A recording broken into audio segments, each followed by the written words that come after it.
Are you curious how to record video for online courses? Whether you're an established authority or an aspiring entrepreneur, creating an online course can be game-changing for your small business. But where do you start? As a video editor, I am revealing the secrets to creating captivating online courses. From choosing the perfect format to setting up your camera like a pro, I've got you covered. I'll also share the best practices for preparing your content and recording your videos.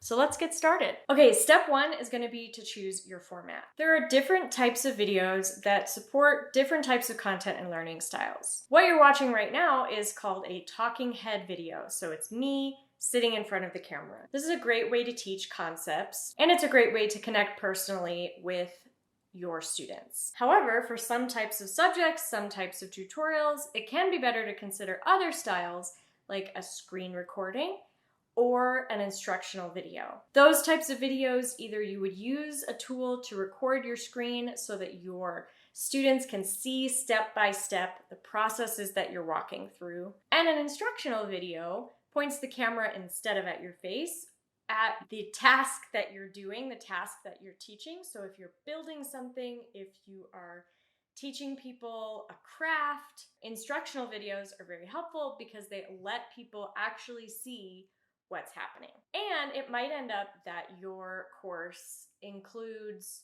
a few of these different styles, depending on the subject that you're covering at that time in the course. Other things that you'll probably want to know before you think about working with a video editor or starting to bring in outside help to create your course are the timeline. When are you hoping to film your course? And then when are you hoping to launch it? That's gonna help anyone who comes on board know what to expect and what kind of time they need to block off. As a video editor, it's also helpful for me to know things like the platform that the video is gonna live on, whether that platform allows you to upload a separate caption file, or whether the captions need to be embedded in a video. I always like to include captions for accessibility. I think it's super important, but different platforms have different rules and they have different formats. So it's always kind of helpful to know where your video is ultimately going to live online. The main goal when you're thinking about all these different things, the platform, the type of video, the captions, etc., is what type of video is going to support my students' learning style the best?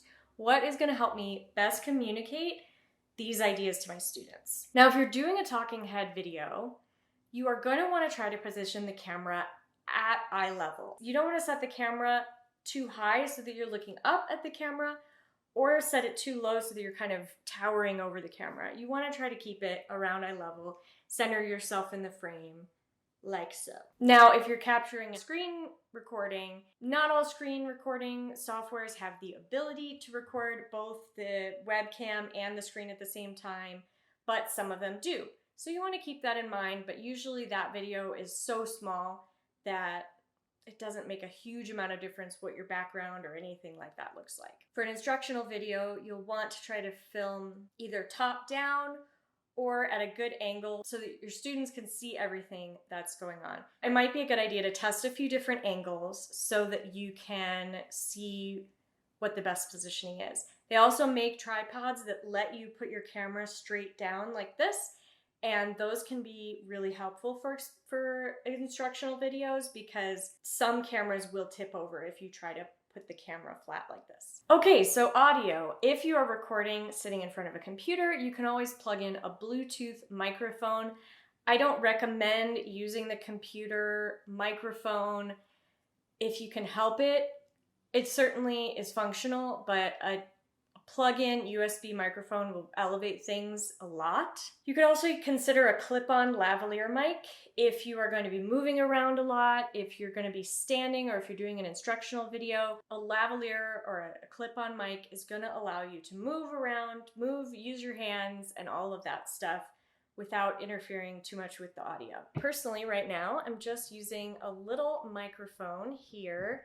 I have it on a tripod. It's something that I have from my videographer days, so I am using a tool that I already have, which I think is really important because oftentimes when you're starting in a new medium like video, you can feel really overwhelmed by gear and not know really where to start. The gist of it is keep it simple, but if you want more details on the camera setup that I recommend, you can check out this video right here. Now, as far as wardrobe goes and what you would wear during your online course video, Basically, choose something that feels on brand and that you feel really comfortable in. You're going to want to be focusing on your teaching and not your clothing. I will say generally, keeping it simple is better, and you want to try to avoid tiny patterns like tiny little dots or skinny little pinstripes, because those can sometimes create like a weird wobbly effect on camera, and that can be really distracting for somebody who's watching your video later. Okay, the next step is to actually create the content for your course. Personally, I recommend creating a bulleted outline more so than a script, because I find that sometimes if you're not used to filming videos, you can get really caught up in the details. There are teleprompter apps and tools that will let you actually read a script, but you want to make sure if you're using a teleprompter to keep two things in mind. One, practice reading it a whole bunch of times before you hit record so that you sound really natural. If you're reading from a script and you're not really feeling comfortable with the material, it can start to sound stunted and stilted, and ultimately the more comfortable you are with the material, the better delivery you're going to have. And number two, you're going to want to make sure that your eye contact is looking at the camera and not at a teleprompter. You want to try to keep your eyes looking at the camera, again, just to kind of minimize the uncanny valley situation that a viewer might experience if you're like just looking off into the distance and then they can't quite figure out why. Now, this is something that I get asked a lot by clients and people who are starting out with video is, do I have to do all of this in one take? What if I make a mistake? Do I have to start all the way at the beginning? And the good answer is no. At least if you're working with a video editor or you are planning on editing your video, you do not have to do it all in one take. The key steps to take when you make a mistake are simply to just pause, go back to the last sentence break or the last point that you felt like you communicated clearly, and start again. I do this all the time in my videos, and my clients do it all the time as well. Now, it is something to consider if the jump cuts, which is what it means when you go from one clip to the next clip with a visible jump in between clips. Some people are really bothered by that, so there's different ways that you can use to cover it, either with a zoom, with a second camera angle, or just with graphics on the screen. So make sure you talk to your video editor about your preference about this before you get started. Again, I have clients that don't mind a lot of jump cuts, and I have clients who want the video to look as smooth and seamless and like one take as possible. And there are strategies for both methods. The main point is, unless you are really, really, really concerned with there being any kind of cuts in your video, you don't really have to worry about doing it all in one take.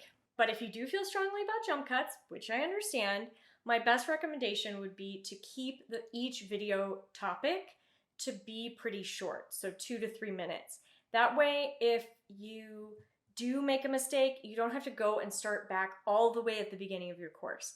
People like to consume content in more bite-sized pieces anyway, so I find that it works better for students and for the person teaching. If you want to go all in one take, just condense the subject of what you're talking about in each video into bite-sized chunks to make it easier on yourself. Okay, now that you've filmed, the next step is editing. Personally, I think online courses should be a lot simpler and less flashy than something like a YouTube video or social media content. People are already there to learn. They don't necessarily need all the bells and whistles. They only need the visuals and the graphics that will help support them learn the material. Whether that's B-roll of you showing what you're talking about, whether that's graphics on the screen that tell you what the homework assignment is or what the key takeaway is from the section that you're talking about. It's a totally different focus from an editing perspective, less on keeping attention and more on retaining information. Now, if you'd like my video editing support in making your online course the best it can possibly be, check out my website at the link in the description where you can learn more about my packages and book a discovery call. If you're interested in that camera equipment video, it's also linked right here and you can hop over to that next.